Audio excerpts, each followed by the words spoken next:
Am I audible, Dr. Sani? Yes, sir, you are audible. So today agenda, I do not have about discussion about the blockchain. Actually, the discussion will be inside blockchain, and which Dr. Sani has already introduced that consensus is the that makes the core of blockchain. So the discussion is on the consensus only. In the end, we will be having some link to the. I'll try to establish some link with the blockchain technology. No, precisely, Dr. Sen, could you tell me? I have almost 1 hour here. Is it so? Yes, sir, 1 hour, 10 minutes for this Okay. So session. it is around quarter to three. So I suppose it is at least quarter to four plus 5, 10 minutes more, isn't it? Yes, sir, for query sessions, we will keep 10 more minutes. Okay. Okay. So you can interrupt me when just 5 minutes are left, then so that I can wind up accordingly. Okay. Sure, sir. Thank you. Okay. Fine. So software vendors, different machine vendors, they provide the reliability, which is 5-9 reliability. They never claim that the reliability is 100%. Uh, the reason is usually we feel that as if we go for a better vendor or more reputed vendor like Google, Apple, or Cisco. So possibly we can have the 100% reliability, but actually it is not so. The problem is not with the machine. In fact, the problem is with the fact that impossibility of consensus. So first we'll try to understand what is consensus, then impossibility, then how is the life beyond this impossibility. In general, the consensus and agreement, these two terms are used as synonyms, though they have little difference. But here it is not very important to highlight that difference. But the problems are usually called the agreement problems. In fact, these two are related. So the blue list that shows the different problems which are related to agreement, maybe leader election, mutual exclusion, or many others. So the important thing is that when there is a decision about any of the activity or any computation, like we have the last example, air traffic control system. So all the pilots, they have the same view of a particular flying area, so that to avoid the collision, they can have the correct decisions. So to provide the correct view to everyone, or single consistent view to everyone, is a challenge. So all these problems are consensus problems, and if there is no failure, if we consider a very simplified scenario, so if there is no failure, then of course consensus is very trivial. Easily it can be achieved. Simply we broadcast to everyone, and every recipient will have the same information, and of course the decision will also be same. But once there is a failure, then of course that makes the life difficult. Failure could be of any kind: software failure, hardware failure, or communication failure. So that makes the life difficult, makes the consensus difficult. This is another example. For example, say we have multiple sensors. For example, if you are sitting in a room or in your home, and if you want to know the temperature of your home, so this is, for example, you have placed say 4 sensors maybe in the 4 corners of a particular room. So these 4 sensors, they provide some input value, and naturally you know that because sensors are at different places. So some sensor is in the corner, some sensor might be somewhere else. So each sensor will have a different reading. So they propose, but because you want to know the temperature of your room, so this value V that has to be same for everyone. Means all the sensors eventually they need to agree on this value V, and this value. The most important thing is that this value cannot be an average value taking from all the sensors. This value has to be some input from a particular sensor. This is an example of consensus problem, that sensors reaching the consensus decisions. Like in the same manner, we know that temperature of like sometimes we hear in the media that minimum temperature of a particular city, like say minimum temperature of Chandigarh or maximum temperature of Chandigarh. Though we find that it's very interesting to know that even the 4 sensors in a particular room, they are providing the different reading, and we are claiming that this is the minimum temperature of Chandigarh. This is actually the process of consensus. Maybe another example I can quote just to make you comfortable about what the consensus is. For example, say like we are conducting an online course, online talk. So in an online interview, for example, there are certain experts, and say those experts, they cannot join simultaneously. Like to join this talk, all of us have to sit simultaneously, not at one place, but simultaneously. So if experts do not sit simultaneously, for example, they're busy or they could be any other region, then separately each expert can interview the candidate, and he can decide that candidate has to be hired or not to be hired. And later on, after this interview, and this similar process has to be repeated for every candidate. And later on, all the experts need to communicate with each other or transfer their input, so that finally they have to reach to a particular consensus that a particular candidate has to be hired or not. So this is another informal example of understanding the consensus. Very famous theorem about the consensus is just I'll read the text. In a purely asynchronous distributed system, the consensus problem is impossible to solve if even a single process failure. So that's a very famous problem. This is by Fisher, Lynch, and Patterson, also called its FLP problem. So that is a very famous impossibility result that says that in a asynchronous, purely asynchronous, means it is impossible to solve even with a single failure.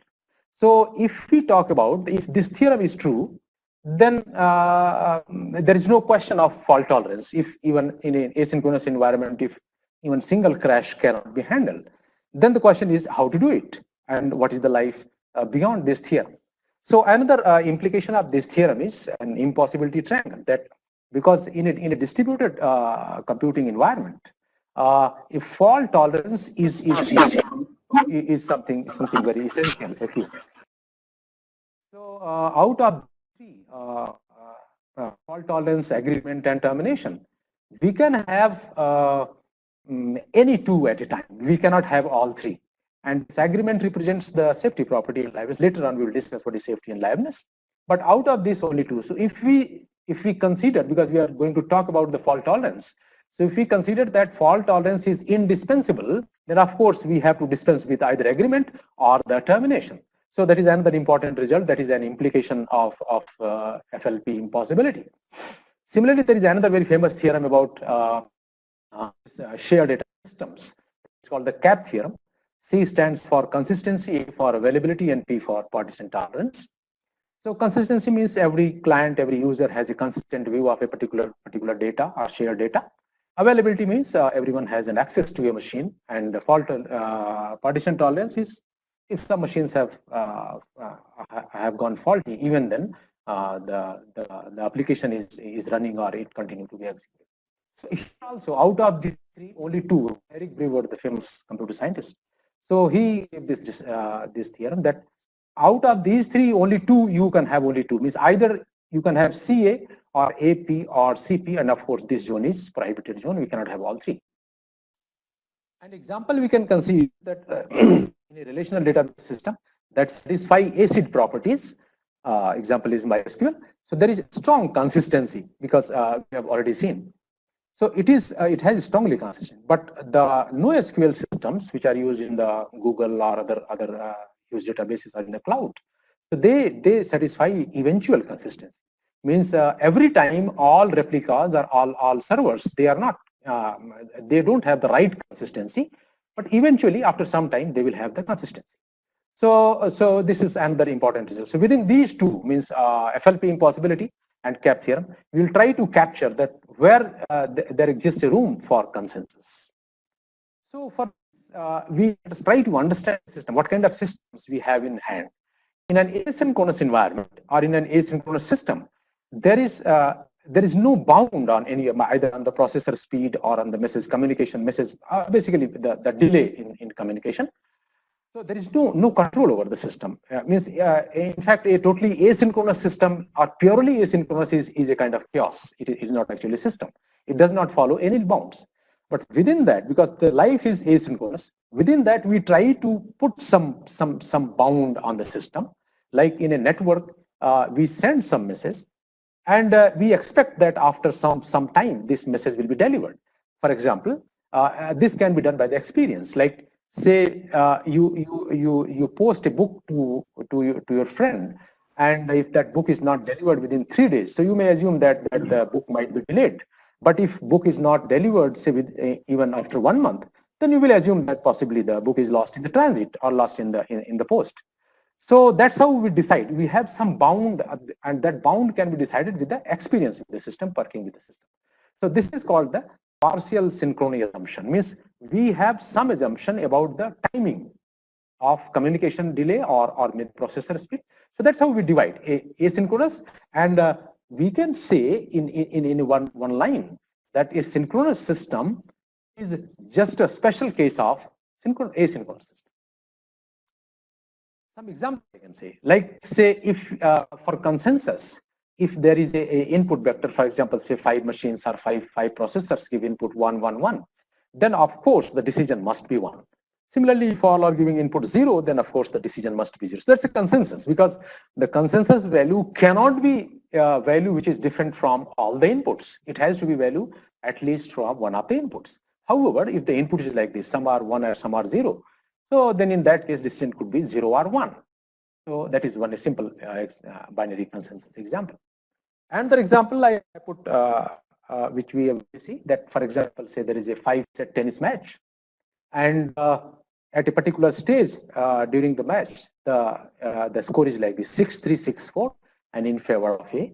Then we can say it is a bivalent state. Means from here onwards, match could go in favor of A or in B. That's why we say it bivalent, 1 or 0. However, if the score at some point of time is 6-3, 6-4, and 6-1, then we call it a univalent state, because here onwards decision can only be in favor of A, and that's why beyond this we do not continue the match. The moment the score is like 6-3, 6-4, 6-1, we declare that match is in favor of A, because beyond this. So this is another example of consensus. To see it from the execution point of view, the machine point of view, for example, we start with this just a small dot, if you can see on our screen, that if the initial state, if we conduct an execution, say alpha. So after execution, say some configuration C is achieved.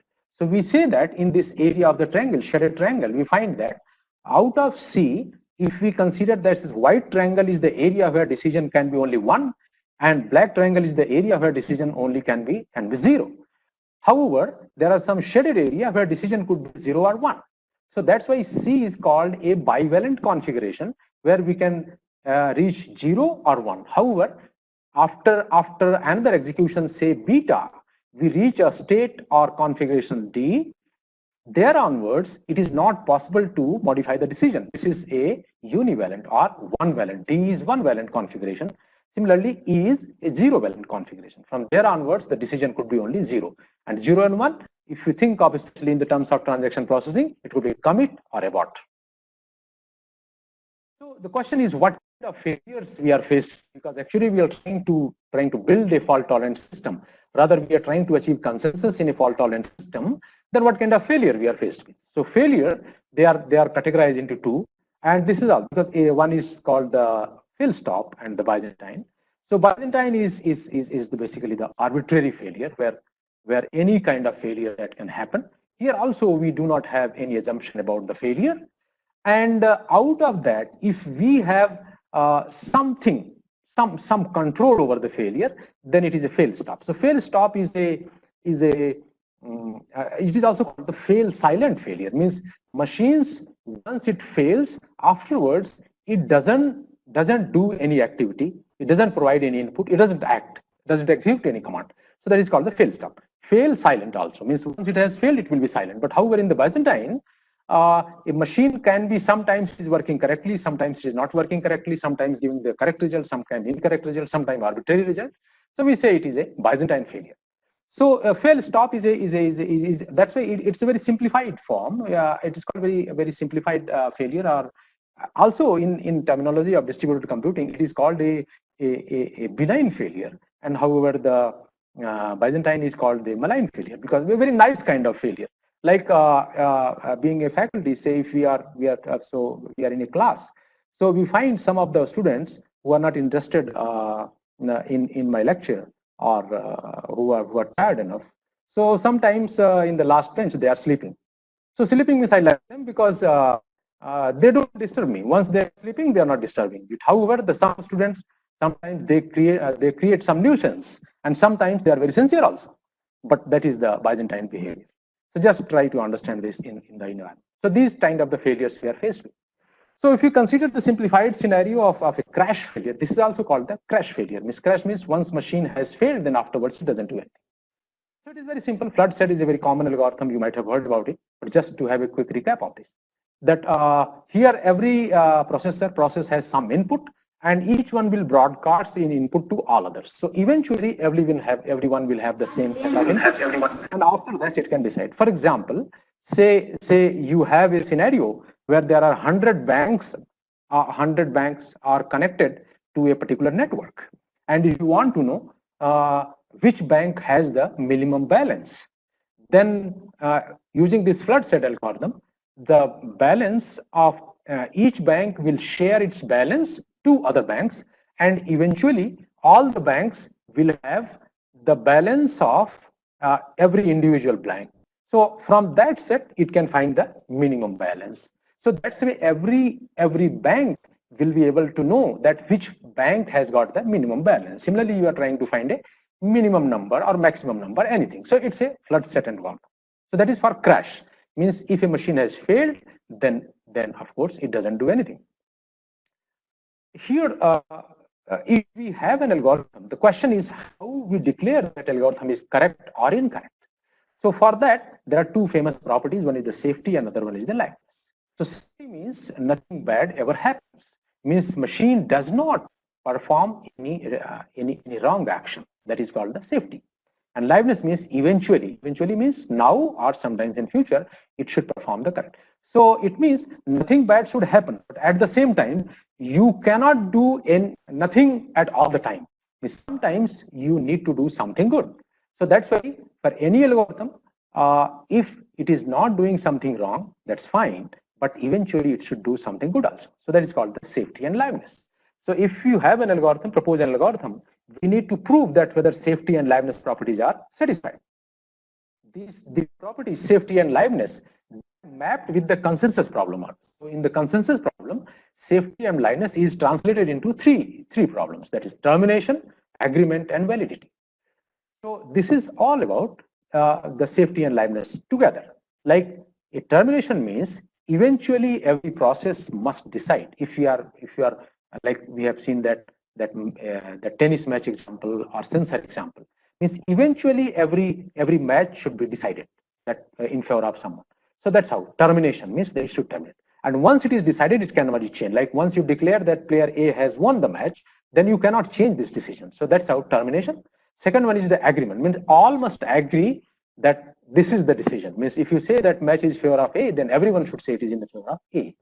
And third one is the validity. That if input is same, like say out of 5 sensors, every sensor is telling or providing information that temperature is 25 degree, 25 degree, 25, 25, 25. That eventually you should declare 25 as the room temperature. It cannot be any other value. So everyone starts with the same input, then finally the decision must also be the same. So that's how termination, agreement, and validity. Here we see that all these properties, it can be represented in a different form also. Like in a crash failure, that was a generic example, but in a crash, so termination, it is decided that it has to execute for f+1 rounds. The question is why f+1 rounds, where f is the number of faulty machines or faulty processes. So soon we will see why it should be f+1. And second is that since processor introduces no spurious messages in a crash failure, because once system has failed, then it will not take any action. It will not execute any command. It means afterwards, there will not be any input from that machine. So that is no spurious messages. And third one is that at the end of f+1 rounds, so many rounds of execution, that each one will have, like I've given the example, that set of balances of individual banks, and that must be the same at every bank or every site. So that is the agreement. So in this way, these things happen. Now here, for correctness of the algorithm, there are two requirements. Number one is the number of processes, number of machines that should be more than f+1. Minimum it should be f+1, where f is the number of faulty machines. So this is lower bound here. it should be minimum f plus 1, that is one. And that's why it's a statement that there should be at least f plus 1 rounds. The question is why f plus 1 rounds? We can see from these slides. Like for example, there are f failures, and why f plus 1 round? We assume that in one round, one machine fails. F failures means total f failures. So for example, in round 1, say machine, say process Pi sends value of x and it fails. Now in the round 2, Pj, which has received the value of x, it sends value x to Pk and it fails. So similarly, the failures are on. And at the end of f round, Pf has sent the value x to Pn and it has failed. Now you see that in all f rounds, in every round there is one failure. So total failures are f. If there are f rounds, at the end of f rounds, about x, only Pn knows. For example, if x is the value of, say it is the minimum balance of bank B1, this value. So the minimum balance of bank B1, it is only with Pn. No one else is aware that what is the minimum balance of bank B1. Now it might so happen that Pn may declare that B1 has got the minimum balance because nobody else is aware of x. However, other processes, they do not have the balance of B1, so they may declare some other bank having the minimum balance. So that's why if the decision is taken after f rounds, this decision could be wrong, and in that case, agreement will be violated because Pn will declare that minimum balance is with the bank B1, by other process, say Pi or someone may declare that minimum balance is with bank B2. So there will not be agreement, there will not be consensus. But however, if we have say f plus 1 rounds, just we increase one example, f plus 1 rounds, then what will happen? So in f plus 1 rounds, there are total f failures, and out of this f failures, in the f plus, you will have at least one round where there will not be any failure, no failure. And in during no failure round, everyone will share whatever information available with it. So that's why the total information available with all the sites, that will be same, and that's why the decision will be correct. So that's why f plus 1 rounds are required. Like we can take this example, say there are 5 failures, then it has to be executed for 6 rounds. Like out of this, there is 5th round where there is no failure. Now you may argue that if we can have consensus in the 5th round itself, then why at all we are executing at 6th round? The point is that we do not know in which round there will be no failure, because we are assuming that there is at least one failure in every round. Total there are f failures. One round, so this no failure round could be here, could be here, could be here, or it could be the last round. But at least if you execute the algorithm for f plus 1 rounds, you will have at least one round which is failure free. So that's why eventually we will have the decision. It was a crash failure. Now a Byzantine failure. So a famous problem that was proposed by Leslie Lamport, that's the Byzantine generals problem. This problem is that a few generals, they want to decide about a particular war, whether there is we should attack or we should retreat. That is their problem. And since there are multiple troops, there are many troops. So each general is not in the vicinity. They have to talk with the messages. They have to communicate with the messages. So that's why this problem is called the Byzantine general problem. So the question is, all the generals should agree upon a particular plan of action, like whether it is to attack or to retreat. Now there could be some traitors. Traitor means they are not loyal. So that our question is, the problem in hand is that despite the presence of some traitors, the loyal generals, they should not be blocked from reaching agreement. That is the problem. This problem can be translated in this form, in a digital form, you can say. Like say this one is a traitor. So traitor may send, like say if you consider for attack it is 1 and for retreat the code is 0. So 3, that it is a traitor. So traitor may send say attack to 1 and it may send retreat to 2. Means it may send the conflicting input to different, or it may not send any input. So despite this, our requirement is we need to take a correct decision, and that should be a consensus decision. So for this purpose, how we move that now the information which is available with every journal or decision of every journal that need to be shared. So how we do it? We do it by a OM. OM is called the oral message algorithm, means the messages can be forged here, oral message. So here at least 2x plus 1 loyal journals, where x is the minimum number of, if there are x traitors means the faulty nodes, then at least 2x plus 1 loyal we need. It means the total number of nodes, total number of journals, that should be 3x plus 1, x disloyal and 2x plus 1 loyal journals. So how we do it that? Like here, say this is the commander, say H is the commander. So it will send its decision, for example, say attack or retreat, so to all other generals. Then afterwards, a general which has received some decision of the commander, that general will share with other generals or other lieutenants that what was the decision of H, is whether H has sent attack or retreat, they will say. It means now this site that will have an indirect, one is the direct with H and other one is the from J what H had said. Now similarly it will also share with the J. So in this way, about one report, direct report, we have four more indirect reports. So in this way, in order to guarantee that we collect first hand report like here, then second hand report, then third hand report, so on and so forth. In this way, by transferring this information, that what H has said, then you get from J what H has said, then you get from K what H has said. So that's how the total, by this process, from third hand information, we are trying to decide correct second hand information, and from the second hand information, we are trying to decide the original message. So in this way, the number of messages are very large. So here we have seen two examples. One is for cache failures, where total number of rounds required F plus 1, and for Byzantine failures also F plus 1 round execution. But total number of processors, total number of nodes, in crash failure it could be F plus 1. However, in Byzantine it should be 3F plus 1. And of course it is the polynomial algorithm, which they have polynomial time execution. Now question is why 3F plus 1? Like previously we have seen why F plus 1 rounds of execution, then why 3F plus 1? Because F is the total number of faulty nodes or faulty processors.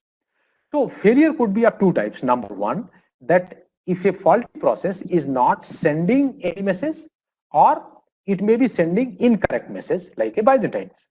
So not sending, it did not respond and responded. So for example, you have total n nodes and there are F are faulty. Now question is, for example, the F nodes which did not respond, did not send, they were simply crashed. They did not respond, but they might be the correct processes. Since we are allowing F failures, so who did not send any information, that was a non-faulty process, correct process. So now you are left with n minus m process because there is no input from F. So out of n minus F, now from where you have received the response, they can be faulty because F is the faulty processes. So n minus F minus F. So these should be greater than F because we need to take a majority decision. So n minus F minus F, that can be solved as n is greater than 3F plus 1. So that's why 3F plus 1 processes are required and F plus 1 rounds. One simple example of agreement which we every day we see, that is the distributed commit, the transaction. So in a common distributed commit, what we have studied in our undergraduate classes, that in this on every site there is a transaction manager, and it is the responsibility of transaction manager to decide whether abort or commit, and all transaction managers should agree on abort or commit. So here we can represent the entire network as a completely connected network, fully connected network, and or a graph, and in that graph this decision is being taken. So all sites, they are distributed, several distributed sites, and there we take a commit or abort. So this is another example of consensus algorithm. The correctness is, of course, agreement. No two processes decide differently whether to commit or abort, so everyone should be commit. There is one very interesting twist here, that in the validity, here if any process starts with 0, 0 is the only decision, because, and if all start with 1, no faulty, one is the only decision. If everyone say commit, then only commit. And if even a single said abort, then it has to be aborted. Like for example, you initiate a transaction on Flipkart, say to purchase an item, for example, to purchase a T-shirt. So this transaction has to be endorsed or has to be decided by three parties. One is you who has initiated. Second one is that your bank, which has the which will check whether you have the sufficient balance, and third one is the site which is providing the supply, the T-shirt or something.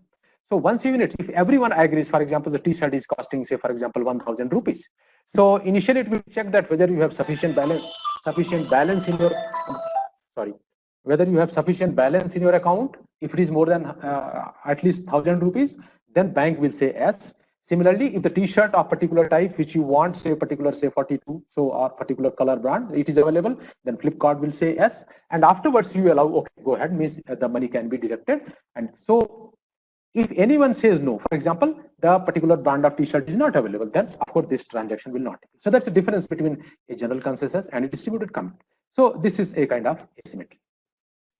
So for abort, anyone can abort, but for commit, everyone should commit.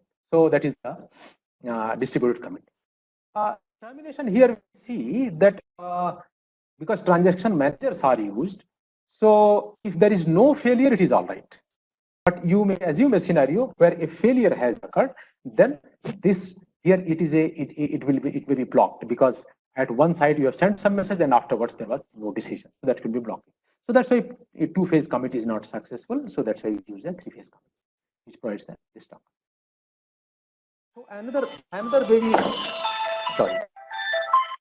very famous algorithm for consensus is Paxos. It's a very famous algorithm that was by Leslie Lamport.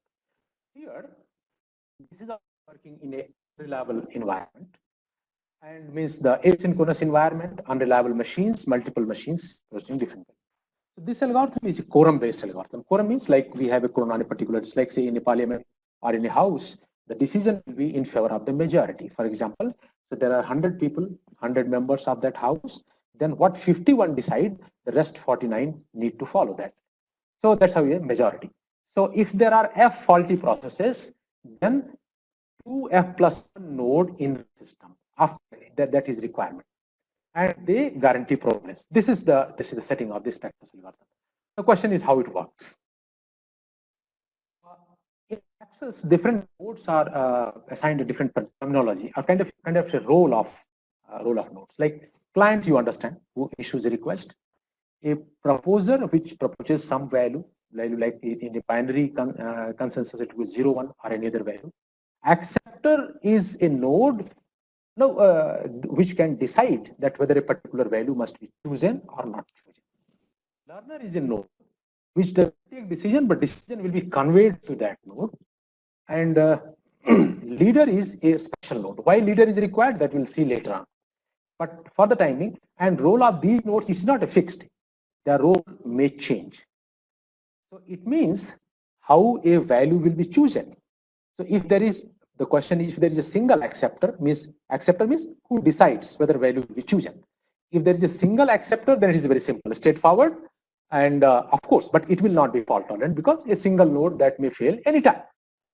But you have a number of acceptors, then there has to be consensus. So a value is chosen if the majority of acceptors have accepted it, and majority of accepted it. So, and accepted does not mean it is chosen, because accepted, it is not final. Once it is accepted, then another round that will be required for choosing that value. So it is like this. The setting is like this. So proposers could be more than one. They can propose some value, and acceptors, they will decide and they will inform the learner. That's how the protocol works. It is like this. If a proposer proposes some value that it sends to the acceptor, you just follow the red arrow.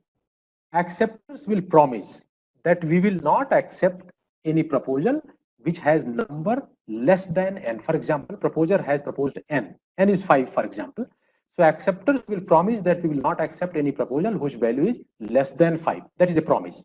So once this promise is returned to the proposer, then proposer will again send another request that accept. Now you accept my proposal. So previous was a promise and now it is you accept it. So promise that I will not do. Promise that I will complete this lecture in 1 hour, and then after one accept. Now here also, if majority accept it, then this will be conveyed to the proposer, and afterwards it will be a decide. So decide could be a kind of commit, or otherwise it is abort. So here the critical thing is that a promise that I will not accept a proposal whose value is less than n. That's very important. Like, so this is called from proposer a prepare phase, where it will send a message with some value, and by acknowledgement, I mean that is the promise. Proposer acceptors will say promise that okay, I will not accept any value less than n. Then afterwards, proposer will send, now you accept my proposal. Then if majority acceptors accept it, then there will be a commit decision, and everyone will be informed that now decision is commit. Otherwise, it will be aborted. So that's how the Paxos works. Now, question where the question of leader comes. Leader is a central node or a kind of coordinator. The problem lies with the FLP host. That previously we have seen that in an asynchronous environment, with fault tolerance, means all three we cannot have at the same time: fault tolerance and termination, and as well as the agreement. We cannot have. However, we are getting it. So how to get it? So like we see this execution of these three sites. So this shows the timeline or time axis. So for example, a proposer A has sent a message. My proposal is say 1. Proposal number is 1. So if everyone promised that okay, no problem. So promise is received. In the meantime, say there is another proposer B, because there could be any proposal. So B that my proposal number is 3, my value is 3. So since all the acceptors have promised that we will not accept any proposal whose value is less than 1, then because it is a high value, so then they will accept it. They will promise for 3. So they have sent promise to A that we will not accept less than 1. Now they will send promise to B that we will not accept less than 3. Naturally, if they will not, they have promised that we will not accept less than 3, then proposal of A cannot be finally decided in favor. So now there will be failure. So after this failure, then what is the choice with A? A will put another value, propose another value which is more than 3. For example, it proposes value 4. Then now whatever the proposal of 3, that will be gone, because they have promised that we will not accept more than 4. Earlier they have promised 3. So in this way, only two sides, only two proposers, they will be continuously racing. That proposal number 1 promised, not accepted. Then proposal number 3 promised, not accepted. 4 promised, not accepted. So on and so forth. So that will be a race condition. Comes the role of a leader. That now it is for leader to decide that once you have the leader, then leader will decide, look, out of these so many proposers, this will be called the actual proposer, or this one I decide that he will be the proposer, and then whatever is its proposal, that everybody need to accept. So that's how the leader. So here means the due to leader, now liveness is guaranteed or termination is guaranteed. However, safety was guaranteed earlier, fault tolerance is there, but liveness is guaranteed due to leader. It means still the FLP theorem is not violated. Means still FLP exists, that we cannot have all three together or the simultaneous. And applications of Paxos, there are large applications. Leader election is one. Of course, it is also a consensus problem. Fault tolerant replicated machines where all replicas in the same state and same input sequence. Distributed transaction, I have just given you the example of transaction. Distributed file server, like some information, like we access some information from the Google or some banking information, and that information is distributed across multiple servers, but we have the consistent view of that information. So that is due to agreement. So these are few uses of Paxos. Paxos is of course for the dashboard. Now here comes the big one, the Byzantine fault tolerance. it is called a PBFT in short. PBFT, practical Byzantine fault tolerance. So here system model is little different. Here there is one client. So of course they have taken some idea of Paxos, but of course it's a different proposal. How it works? That there is one client and there are multiple replicas, as if the information, like we can say the banking information or some geographic information, that is stored on multiple servers. Like if you consider the information, banking information, so RBI information that is available on multiple servers. Like if they put it at only one place and say there is some mishappening, fire or some terrorist activity or anything, hacking, then all information will be gone. So that's why they put this information on multiple machines, and those are called the replica. They will have the consistent copy of the same. So at one side, if there is some mishappening, some fire, terrorist activity, hacking, anything has happened, despite that, the banking information is available. So that's the purpose of replica. So client and replica. So here what happens, that client means replicas, they will inform this client sends a request, like the red arrow, you can follow it. That client sends a request to a replica, and the replica, a consensus will be carried out, that everyone will decide, yes, this is the information, or this is the consistent view of the information, and that will be conveyed to the client. So that is the purpose. Here the failure is now Byzantine. Mind it is arbitrary, not crash. Let us see how this algorithm works. So first we will do the system model. So what is that? Number one, that it is an asynchronous distributed system. Asynchronous means there is no bound on the message delivery time. However, it is finite. One thing is important. Secondly, the PBFT uses cryptographic techniques to avoid spoofing or replays or loss of message, corrupted message. So all these are controlled by cryptographic technique, means public key signature, message authentication codes. Digest you understand, because a message is represented in the form of a numeric or sequence of digits, and that is unique for every message. Means as a kind of a text, the text is translated or decision is translated in the form of a numeric message, and that is uniquely added for every message. So that is a digest. This is created through a collision resistant hash function. Collision resistant means, number one, the hash function is irreversible. Once from the message you have created a hash value, then from the hash value you cannot generate the message back, number one. And number two, for each message it generates a unique hash. So that's why it is called the collision resistant hash function. So the important thing, only 2 points you remember. Number one, that it is a asynchronous system.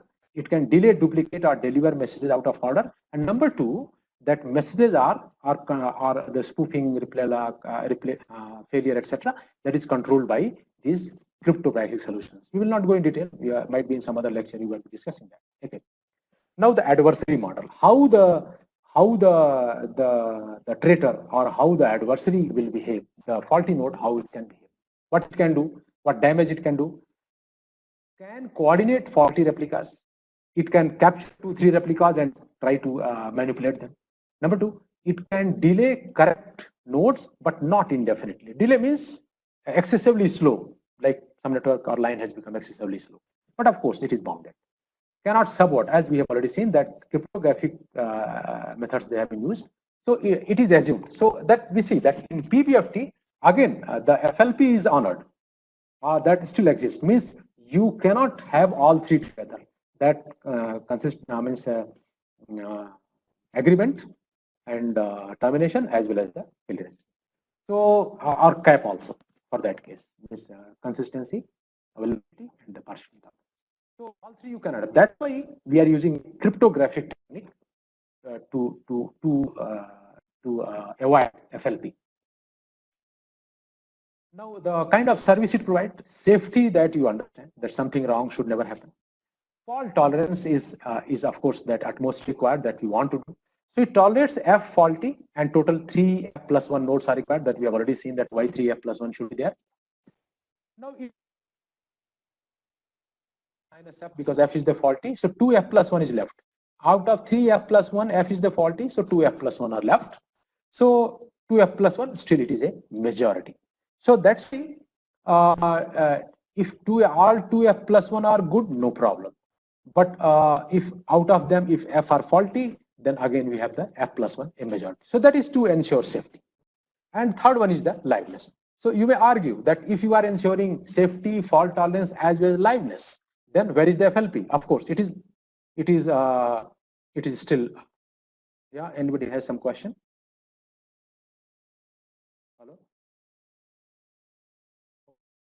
So liveness, for liveness, it assumes partial synchrony. PFT assumed a timeout mechanism,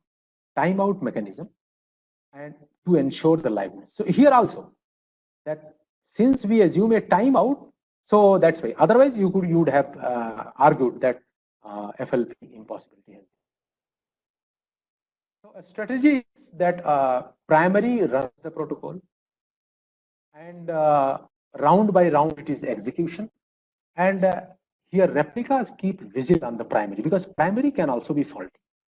That's why leader can also be faulty, like we have seen in the BGP, Byzantine General's case, that the commander can also be the traitor.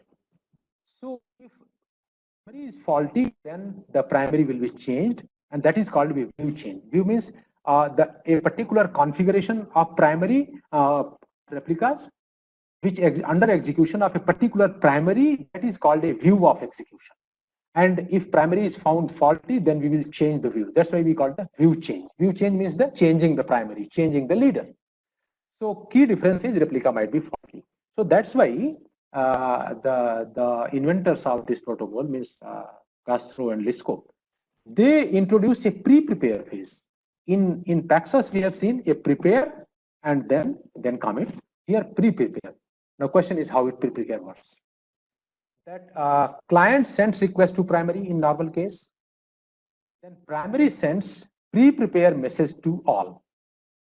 So this pre-prepare is because straight away if we send the prepare, it means we have not checked the cryptographic techniques which have been applied, that message can be spoofed, corrupted or modified.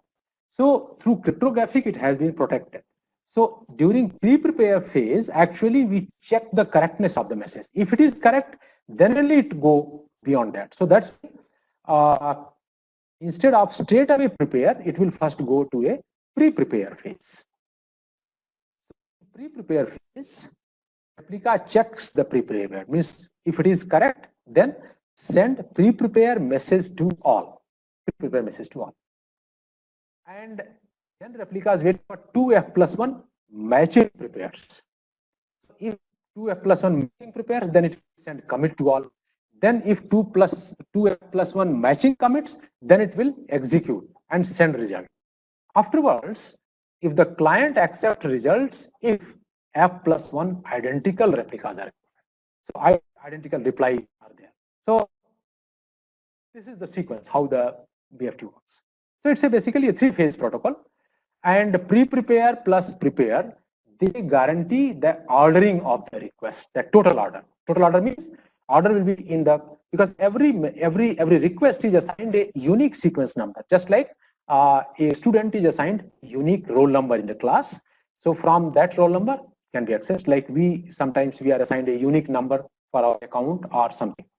So this unique sequence number, that is assigned to every request. So pre-prepare plus prepare, that is unique assigned sequence number, and that is ordering.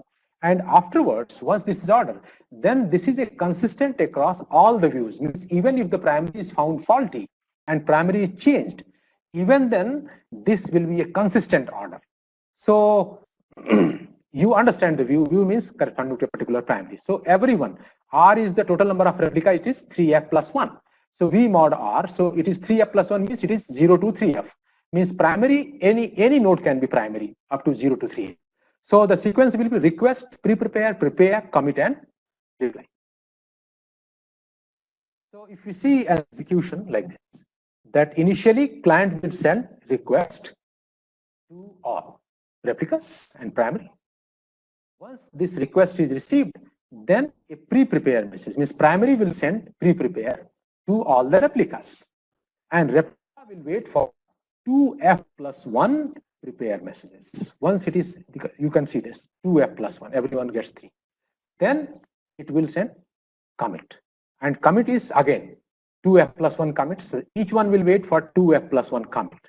Once it is received, then it will send the result, and the client will accept the result if it receives 2f plus 1 replies. So that's how the PBFT works. So in this, we have seen the consensus in for crash failure. We have seen the flood set algorithm. Then we have seen for Byzantine generals problem, which was in asynchronous setting, in asynchronous environment, introducing some synchrony and handling that problem. So that was for the Byzantine failure. Then we have seen the Paxos, that was for crash failure, and then again the Byzantine failure. So these are the different algorithm, classic algorithm, they have been used in the for having the consensus. So consensus is that makes the core of your blockchain. So the question is how all this relate to the blockchain. So as you are aware, because already you have gone through many lectures and previously also you might have some background. So blockchains are decentralized ledgers, are distributed ledgers. And we know that it is not controlled by a central authority. So since it is not controlled by central authority and it is a ledger, so of course all the bad actors, they can get the economic incentives by playing with these ledgers, or by introducing something wrong in these ledgers. So, and they can be arbitrary because machines are not in our control, they are distributed across the globe. So Byzantine fault tolerance, which is of course the arbitrary fault tolerance, so that is much needed for the block. So it is not only the BGP or Paxos or PBFT that is able to handle all the problems, because every algorithm which is developed to or designed or proposed to handle a particular problem or to handle any challenge, that has its own pros and cons. So always there is a requirement of research for taking it forward so that it can handle the other problems. So, many algorithms have been developed beyond this PBFT also, and some of them you might be aware of it. So Byzantine fault tolerance is much needed for blockchains, and in the absence of this BFT or Byzantine fault tolerance, what can happen? A peer is able to transmit and post false transactions, and if it is so, then of course the reliability of the blockchain that will be compromised. So that's why BFT is to be Byzantine fault tolerance need to be guaranteed. And the biggest problem is, since there is no central authority, like previously we have seen, in order to ensure liveness, or in order to ensure the correct execution, in most of the protocols in Byzantine fault tolerance, like we have seen PBFT or BGP, we have seen that there is some leader which takes care of this. Since there is no leader, no central authority in the blockchain, so nobody is to take care of this. Who will repair this? Who will handle this problem? So that's why a consensus that makes the core, and BFT is the utmost requirement for this. There is a question. Okay, now you can. No, I am done. So you can just switch on your mic and raise the question, and I will be happy to answer them. Thank you very much, sir, for this insightful expert talk. So all of us were learning or using this consensus mechanism word, and we were using BFT or PBFT somehow. And also we will be using these protocols for Ethereum implementation as well.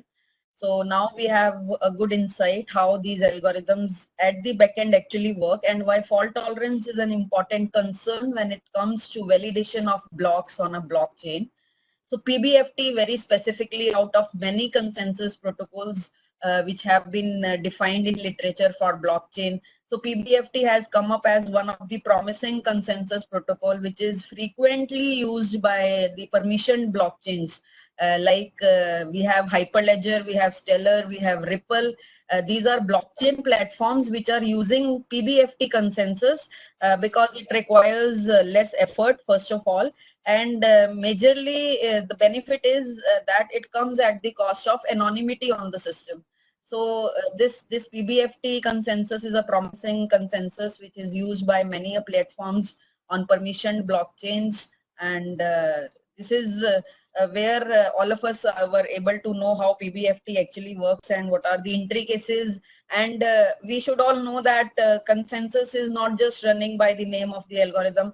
Behind this algorithm, we have to ensure properties, like we have to know what is agreement validity, because without these properties or characteristics being fulfilled for any system we are applying to, say it's a blockchain we are applying this system, so without being like commitment to these properties, we will not be able to run it successfully for any application.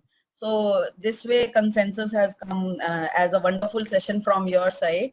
So we are very, very thankful. Sir is a core researcher in distributed systems. So I collaborated with sir in 2008 as my PhD supervisor too.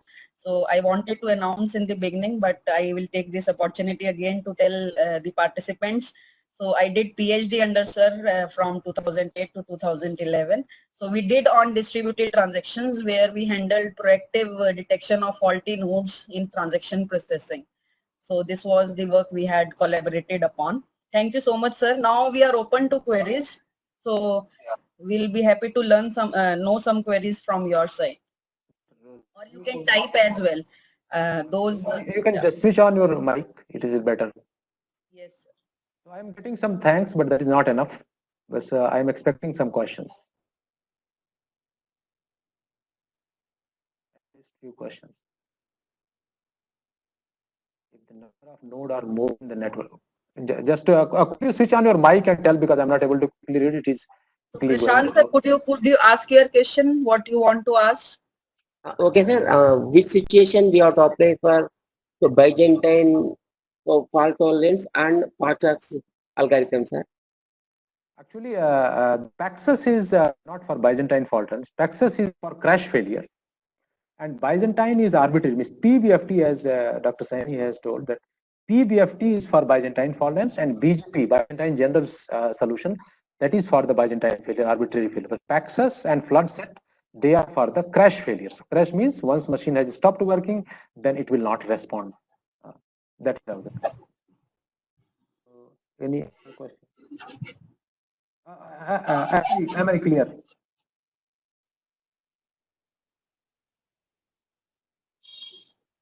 Any other question?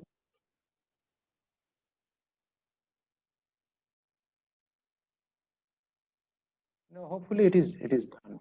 So there's no questions, then I must thank to all of you, and especially Dr. Saini for giving me opportunity to speak in the lockdown. So, my focus was not to have a kind of a very dark lecture, because I wanted to discuss the core content. Sometimes we have many very ornamental lectures during such type of the gatherings, but I always stick to the fundamental concepts, because sometimes that becomes very, very important. Or sometimes new researchers, especially the young researchers or PhD scholars or young faculty who start working on a particular area, so they straight away start reading the research paper and trying to find something from that. So it is always better to first study or understand the fundamentals, and then afterwards the life in research becomes easy. So, Dr. Poonam, should I thank you? It is used in the cryptocurrency or Bitcoin. Yeah, hello. And, Yeah. What are the other applications precisely that can be? So the question is, I have given one slide. If you could have seen,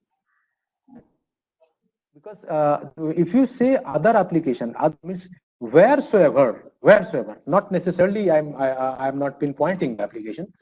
Wheresoever multiple parties need to agree on a particular decision, there the consensus is applicable. So for example, I say that there is some geographic information. It is distributed across geographic information or banking information. It is distributed across multiple servers, and you want to get that information. Now, that, for example, you want to get, I also want to get. Then about that information, we both must get a consistent view of that information. Since that information is on multiple servers. So I may access from server A, someone else may access from server B. And the question is whether we both are getting the consistent view, same view of that information. So for this, the consensus is required. So that's why the wheresoever agreement comes in picture, like even a small case that in a small case, for example, say in a lab there are 50 students and there is only one printer, and you want to decide that who will be next to get the printer. This is also a consensus problem. It has to be handled in the similar manner. Means everyone, if I decide that row number 15 will be next to access the printer, then everyone should agree on this. This is also an agreement problem. So wheresoever the multiple parties need to agree on a particular decision or value, that is related to the consensus, and we all must know it. Hope I am